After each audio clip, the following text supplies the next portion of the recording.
नमस्कार दोस्तों, मैं हूं रोशन और आप देख रहे हैं जीके अफेयर्स यूट्यूब चैनल। दोस्तों, इस चैनल पे आपको प्रीवियस ईयर पेपर का डिस्कशन और साथ ही साथ जनरल अवेयरनेस की तैयारी करवाई जाती है, तो आप लोग जरूर इस चैनल को सब्सक्राइब करके बेल आइकन को प्रेस रखिए। दोस्तों, ये आपकी सीरीज जो है जीके जीएस का रामबाण, आप किसी भी एग्जाम की तैयारी कर रहे हैं आपके लिए इंपॉर्टेंट साबित हो सकता है। अगर विश्वास नहीं है तो आप पूरे लेक्चर देखिए, अपना नोट्स बनाइए और एग्जाम देते हैं उसको मिलाकर देखिए कि क्या मैं जो बोल रहा हूँ वो सही है या नहीं। तो इसमें हम क्या करते हैं, विभिन्न परीक्षाओं में पूछे गए प्रश्न को डिस्कस करते हैं, जो कि आने वाले एग्जामिनेशन जैसे SSC CGL, RRB JEE, NTPC में इंपॉर्टेंट हो सकता है। आरआरबी ग्रुप डी में भी इंपॉर्टेंट हो सकता है। तो क्योंकि ये 53वां लेक्चर है, तो इससे पहले एक लेक्चर प्लेलिस्ट में जाइए, सारी लेक्चर पढ़िए, देखिए, क्योंकि हम इसको टीसीएस स्पेशल भी रखने की कोशिश करते हैं। पीडीएफ आपको हमारे टेलीग्राम चैनल पे मिल जाएगा, लिंक नीचे डिस्क्रिप्शन में है, उसको ज्वाइन कर लीजिए। और देखिए, आपके पास किसी एग्जाम का क्वेश्चन पेपर होता है तो gkfairs25@gmail.com पे भेज सकते हैं, ताकि उसको भी हम यहाँ पर डिस्कस कर सकें।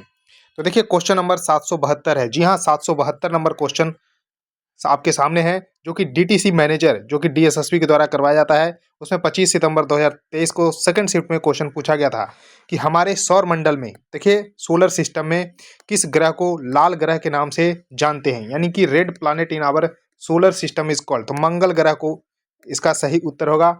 ध्यान रखिएगा, पृथ्वी को नीला ग्रह बोलते हैं। ध्यान रखिएगा, अगर हम पृथ्वी की बात करते हैं तो इसको नीला ग्रह बोलते हैं, इसको भी ध्यान रखिएगा। और मंगल ग्रह को लाल ग्रह के नाम से जानते हैं। उसका देखिए नेक्स्ट क्वेश्चन है कि इसरो द्वारा लॉन्च किए गए चंद्रयान 3 के लैंडर का नाम क्या है। तो देखिए, चंद्रयान 3 बहुत ही इंपॉर्टेंट मिशन था इसरो का। जी हाँ, इंडियन स्पेस रिसर्च ऑर्गेनाइजेशन का, जिसको लॉन्च किया गया था 14 जुलाई। ध्यान रखिएगा, 14 जुलाई 2023 को लॉन्च किया गया था। सतीश धवन स्पेस सेंटर श्रीहरिकोटा श्रीहरिकोटा आंध्र प्रदेश से लॉन्च किया गया था। इसको ध्यान रखिएगा। अब इसको लॉन्च किससे किया गया था? जो लॉन्च व्हीकल था एलवीएम थर्ड M4 रॉकेट के द्वारा लॉन्च किया गया था। LVM third M4 launch vehicle के द्वारा जो है लॉन्च किया गया था। इसको ध्यान रखिएगा, 14 जुलाई 2023 को। और इस लैंड किया 23 अगस्त, ध्यान रखिएगा, 23 अगस्त 2023 को 6:04 में लॉन्च की, यहाँ पर लैंड किया चंद्रमा के साउथ पोल पे। चंद्रमा के साउथ पोल पे, और भारत जो है लैंड करने वाला चंद्रमा के साउथ पोल पे पहला देश बना। तो इसमें देखिए, ध्यान रखिएगा, जो लैंडर था, तो देखिए लैंडर जो है यहाँ पर विक्रम था। जी हाँ, लैंडर यहाँ पर विक्रम था, तो करेक्ट उत्तर इसका ये सही होगा। और इसमें एक रोवर भी था। जी हाँ, रोवर भी था। रोवर जो है प्रज्ञान था, इसको ध्यान रखिएगा।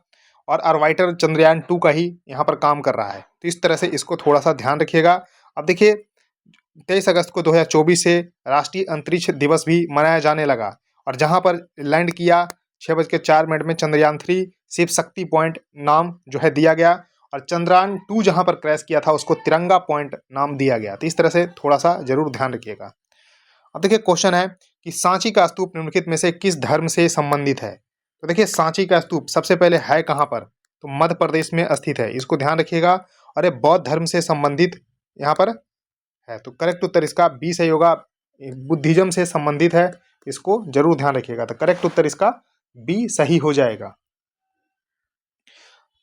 अब देखिए, सांची का स्तूप इस तरह से आपको देखने को मिलता है। अरे, जो अभी वर्तमान में 200 रुपये का नोट जो चल रहा है, उसके बैक साइड में पूछा जाएगा कि कितने रुपये के नोट के बैक साइड में जो है सांची का स्तूप जो है बना हुआ है।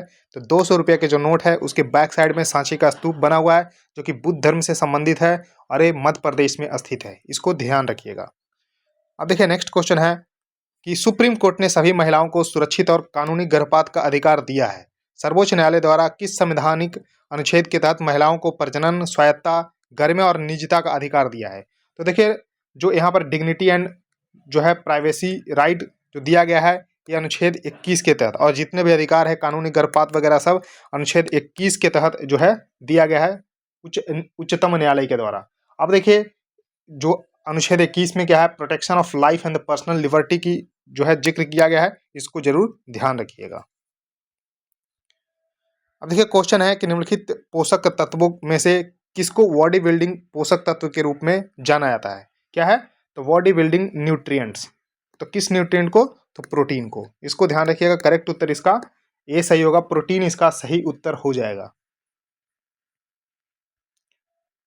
अब देखिए निम्नलिखित में से कौन भारतीय संविधान के तहत एक संवैधानिक निकाय नहीं है। कैसा है संवैधानिक निकाय, इस बात पे ध्यान दीजिएगा कि not a constitutional body under the Indian constitution. तो देखिए राज्य चुनाव आयोग, स्टेट इलेक्शन कमीशन, क्या ये आपको संवैधानिक निकाय है? जी हाँ, क्योंकि 73rd and 74th constitutional amendment जो हुआ था 1992 में इसके तहत जो है 243 के अनुच्छेद जोड़ा गया भारतीय संविधान में। किसके लिए? तो स्टेट इलेक्शन कमीशन के लिए। तो स्टेट इलेक्शन कमीशन के लिए 243 के अनुच्छेद है, जोड़ा कब गया? तो 73rd and 74th constitutional amendment 1992 के तहत। तो देखिए ये तो आपको संवैधानिक निकाय है। उसका देखिए भारतीय चुनाव आयोग 324 अनुच्छेद के तहत ये आपको जो इलेक्शन कमीशन ऑफ इंडिया है ये भी संवैधानिक निकाय है। संघ लोक सेवा आयोग ये 315 अनुच्छेद से लेके 323 अनुच्छेद भाग 14 में यहाँ पर जिक्र है, ये भी आपको संवैधानिक निकाय है। नीति आयोग को यहाँ पर ध्यान रखिएगा, प्लानिंग कमीशन यानी कि योजना आयोग के स्थान पर 1 जनवरी 2015 को जो है एग्जीक्यूटिव ऑर्डर के द्वारा लाया गया। तो ये आपको संवैधानिक निकाय नहीं है। तो करेक्ट उत्तर इसका बी सही होगा। और इसका पदेन सभापति होते हैं भारत के प्रधानमंत्री, तो इसको जरूर ध्यान रखिएगा। यानी कि जो अध्यक्ष होते हैं इसका नीति आयोग के, वो होते हैं भारत के प्रधानमंत्री। तो इस तरह से इसको जरूर ध्यान रखिएगा, नीति आयोग इसका सही उत्तर होगा। अब देखिए क्वेश्चन है कि निम्नलिखित में से कौन भारत का सबसे लंबा पुल है? सबसे लंबा पुल यानी कि लॉन्गेस्ट ब्रिज इन इंडिया। तो यह भूपेन हजारिका सेतु। करेक्ट उत्तर इसका भूपेन हजारिका सेतु इसका सही उत्तर हो जाएगा, इसको ध्यान रखिएगा। अब देखिए भूपेन हजारिका जो सेतु है इसको ढोला सादिया ब्रिज के नाम से भी जानते हैं। जी हाँ, ढोला सादिया, ध्यान रखिएगा, ढोला सादिया ब्रिज, ढोला सादिया ब्रिज के नाम से जानते हैं। और इसकी लंबाई 9.15 किलोमीटर है, 9.15 किलोमीटर इसकी लंबाई है। और ये असम के तिनसुकिया जिला में स्थित है। कहाँ पर स्थित है? तो असम के तिनसुकिया जिला में, ध्यान रखिए असम के तिनसुकिया जिला में स्थित है। और ये लोहित नदी पर स्थित है। किस नदी पे? तो ब्रह्मपुत्र की ट्रिब्यूटरी है लोहित नदी, लोहित नदी पर स्थित है, इसको ध्यान रखिएगा। और भूपेन हजारिका कौन थे? तो भूपेन हजारिका असम के महान सिंगर थे। तो क्या था? सिंगर। और इनको 2019 में भारत रत्न दिया गया था। इतना जरूर ध्यान रखिएगा कि सबसे लंबा भारत का पुल जो है भूपेन हजारिका सेतु ढोला सादिया पुल के नाम से जानते हैं। 9.15 किलोमीटर लंबाई है, ब्रह्मपुत्र की ट्रिब्यूटरी लोहित नदी पे बना गया है, असम के तिनसुकिया जिला में स्थित है। और भूपेन हजारिका असम के महान सिंगर थे जिनको 2019 में भारत रत्न भी दिया गया। तो करेक्ट उत्तर इसका बी भूपेन हजारिका सेतु इसका सही उत्तर होगा। अब देखिए क्वेश्चन है कि भावगीते भारत के निम्नलिखित में से किस राज्य का एक लोकप्रिय लोक संगीत है? कैसा है? तो पॉपुलर फोक म्यूजिक है। नाम क्या है? भावगीते। तो भावगीते ये आपको कर्नाटक का सही उत्तर हो जाएगा। तो कर्नाटक का यहाँ पर लोकप्रिय लोक संगीत है। तो करेक्ट उत्तर इसका डी सही होगा, कर्नाटक इसका सही उत्तर होगा। अब देखिए क्वेश्चन है कि निम्नलिखित में से किस वर्ष में भारत में पहली जनगणना आयोजित की गई थी? तो पहली जनगणना ध्यान रखिएगा 1872 में। लेकिन ये दशकीय जनगणना नहीं थी, क्योंकि दशकीय जनगणना की शुरुआत 1881 ईस्वी में हुई थी लॉर्ड रिपन के समय में। अगर दशकीय जनगणना पहली बार पूछता तो 1881 होता, लेकिन पहली जनगणना 1872 में लॉर्ड मेयो के समय में हुआ था। जी हाँ, लॉर्ड मेयो के समय में हुआ था, इसको जरूर ध्यान रखिएगा। तो 1872 इसका सही उत्तर हो जाएगा। अब देखिए भारत की दशकीय जनगणना 2021 तक, अगर 2021 को भी अगर काउंट कर लेते हैं तो 16वीं बार आयोजित किया जा रहा है, जबकि यह हर 10 साल में आयोजित किया जाता है। ये भी पूछा जाता है। तो जनगणना 10 साल में होती है। तो 1872 में देखिए लॉर्ड मेयो के तहत शुरू किया गया था, यानी कि beginning in the 1872 under Lord Mayo. पहली पूर्ण जनगणना देखिए फर्स्ट कंप्लीट सेंसस 1881 में लॉर्ड रिपन के समय में। 1949 के बाद आयोजित की जाने लगी जो जनगणना है वो कब? जो 1948 का सेंसस एक्ट है, ध्यान रखिएगा, यानी कि पोस्ट इंडिपेंडेंस, ध्यान रखिएगा। सबसे पहली जो है जनगणना 1951 की हुई। और 1948 का सेंसस ऑफ इंडिया एक्ट जो है काम करता है, भारत के गृह मंत्रालय इस जनगणना को आयोजित करता है। और ये कंडक्ट कौन करता है? तो registrar general and census commissioner of India, जो कि मिनिस्ट्री ऑफ होम अफेयर के अंतर्गत आता है, registrar general and census commissioner of India. तो इसको जरूर ध्यान रखिएगा। अब देखिए क्वेश्चन है कि भारत की अक्षांशीय सीमा के संदर्भ में कौन सा कथन सत्य है? तो देखिए सत्य कथन यानी कि ट्रू पूछा जा रहा है, तो लैटिट्यूडनल एक्सटेंट, तो देखिए भारत जो है, ध्यान रखिएगा, अगर हम बात करते हैं तो अगर मेन भूमि यानी कि कन्याकुमारी से अगर बात करते हैं तो 8 डिग्री 4 मिनट, 8 डिग्री 4 मिनट से लेके 37 डिग्री 6 मिनट तक है। तो करेक्ट उत्तर तो इसका ये होगा। लेकिन अगर हम जो है ग्रेट निकोबार को भी अगर काउंट कर लेते हैं तो यहाँ पर है, ध्यान रखिएगा, इंदिरा पॉइंट। जी हाँ, इंदिरा पॉइंट है, यानी कि अगर हम आइलैंड को भी कंसीडर कर लेते हैं तो इंदिरा पॉइंट है। इसको पहले पिग्मेलियन पॉइंट के नाम से जानते थे, तो ग्रेट निकोबार में स्थित है। अगर इसको भी काउंट कर लेते हैं तो भारत की अक्षांशीय सीमा कितनी हो जाएगी, तो ध्यान रखिएगा 6 डिग्री 4 मिनट से लेके 37 डिग्री और 6 मिनट तक। तो उत्तर में इंदिरा कौल स्थित है, तो इसको ध्यान रखिएगा, जम्मू कश्मीर में, यानी कि अब लद्दाख में स्थित है, तो इसको ध्यान रखिएगा। तो करेक्ट उत्तर इसका ए होगा। अब देखिए अगर बात किया जाता है, ये देखिए कहाँ पर है, तो ध्यान रखिएगा उत्तरी जो है अक्षांशीय में स्थित है।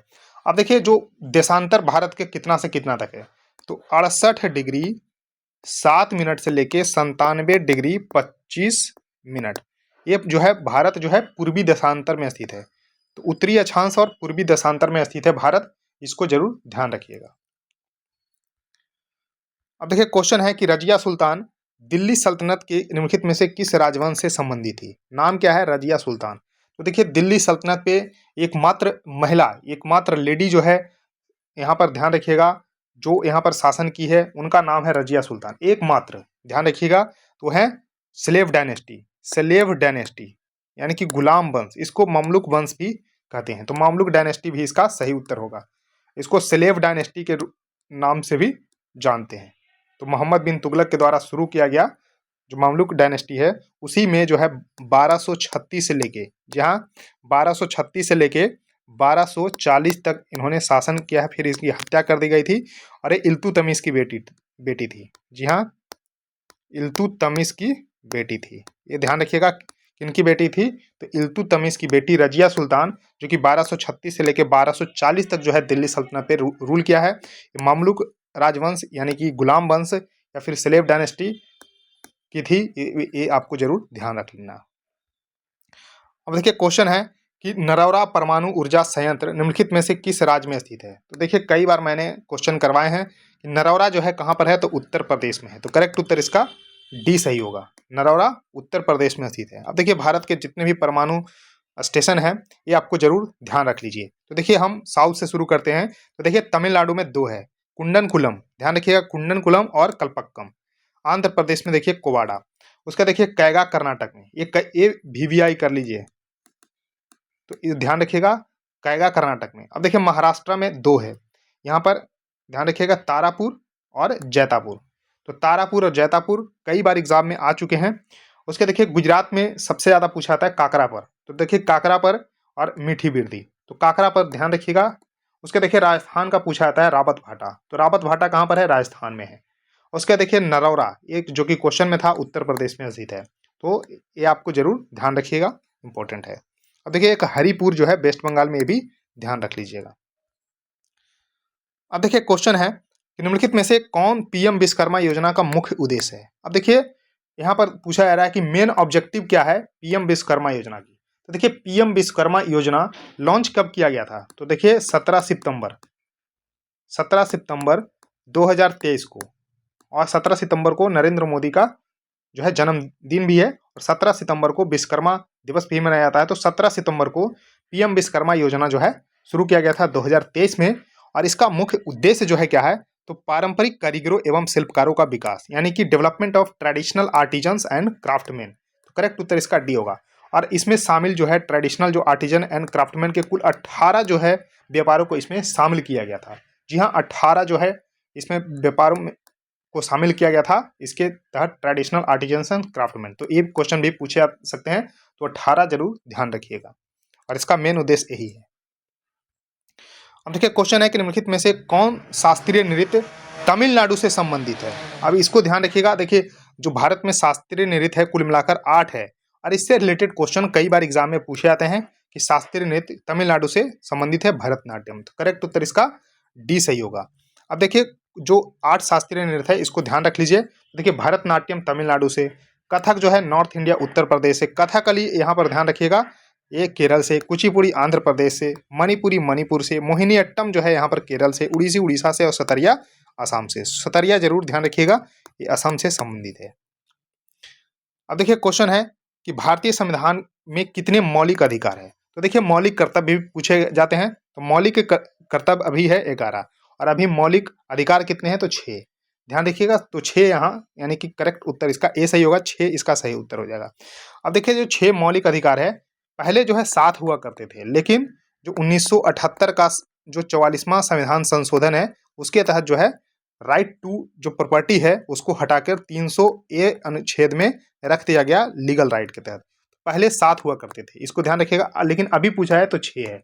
6 कौन कौन सा है तो देखिए राइट टू इक्वलिटी यानी कि अनुच्छेद 14 से 18 तक, राइट टू फ्रीडम अनुच्छेद 19 से 22 तक, राइट अगेंस्ट एक्सप्लॉयटेशन तो शोषण के विरुद्ध अधिकार तो अनुच्छेद 23 और 24 में है, तो ध्यान रखिएगा। Right to freedom of religion 25 से 28 तक है, कल्चरल एंड एजुकेशनल राइट अनुच्छेद 29-30 है, और राइट टू कॉन्स्टिट्यूशनल रेमेडीज तो अनुच्छेद 32 है। और इसको जो है भीमराव अम्बेडकर ने जो है संविधान की आत्मा जो है कहे हैं। तो इस तरह से ध्यान रखिएगा क्योंकि इसके तहत जो है रीट जारी किया जाता है सुप्रीम कोर्ट के द्वारा, क्योंकि आपका संविधान जो मौलिक अधिकार का हनन होता है तो अनुच्छेद 32 के तहत ही जो है रीट जारी किया जाता है, तो इसको ध्यान रखिएगा। अब देखिए क्वेश्चन है कि विदेशिया लोक नृत्य निम्नलिखित में से किस राज्य से संबंधित है। तो क्या है विदेशिया, क्या है फोक डांस है, तो किस राज्य से तो बिहार से। तो करेक्ट उत्तर इसका बी सही उत्तर हो जाएगा, इसको जरूर ध्यान रखिएगा। अब देखिए क्वेश्चन है कि चौरी चौरा घटना निम्नलिखित में से किस वर्ष से संबंधित है। तो देखिए ये तो सिर्फ वर्ष पूछा गया है, कहीं कहीं डेट भी पूछा जाता है, तो डेट ध्यान रखिएगा। जो करेक्ट आंसर है उसका 1922 होगा, 4 फरवरी, ध्यान रखिएगा 4 फरवरी 1922। ये डेट आपको ध्यान रखना है, कोई 5 फरवरी बोलते हैं लेकिन 4 फरवरी ध्यान रखिएगा। 4 फरवरी 1922 को गोरखपुर के चौरी चौरा स्थान पर, गोरखपुर जो उत्तर प्रदेश में स्थित है गोरखपुर, वहां पर चौरी चौरा स्थान पर जो है पुलिस स्टेशन में आग लगा दी गई थी, जिसके कारण 1920 में शुरू किया गया असहयोग आंदोलन, असहयोग नॉन कोऑपरेशन मूवमेंट को महात्मा गांधी ने शुरू किया था 1920 में। इसको चौरी चौरा घटना के बाद इसको स्थगित कर दिया था, यानी कि बंद कर दिया था, इसको ध्यान रखिएगा। तो पूछा जाता है कि चौरी चौरा घटना के बाद कौन सा आंदोलन जो है बंद कर दिया गया था, तो असहयोग आंदोलन जो कि 1920 में शुरू किया गया था, इसको ध्यान रखिएगा। करेक्ट उत्तर इसका 20 होगा 1922, 4 फरवरी 1922। तो दोस्तों इस वीडियो में इतना ही रखते हैं। आई होप आपको ये सीरीज बिल्कुल पसंद आ रही होगी। तो देखिए वीडियो को जरूर लाइक करिए, आप लोग लाइक नहीं करते हैं, वीडियो को शेयर करिए अपने दोस्तों के साथ और चैनल को जरूर सब्सक्राइब कर लीजिए। सो थैंक यू दोस्तों, इस वीडियो में इतना ही, धन्यवाद।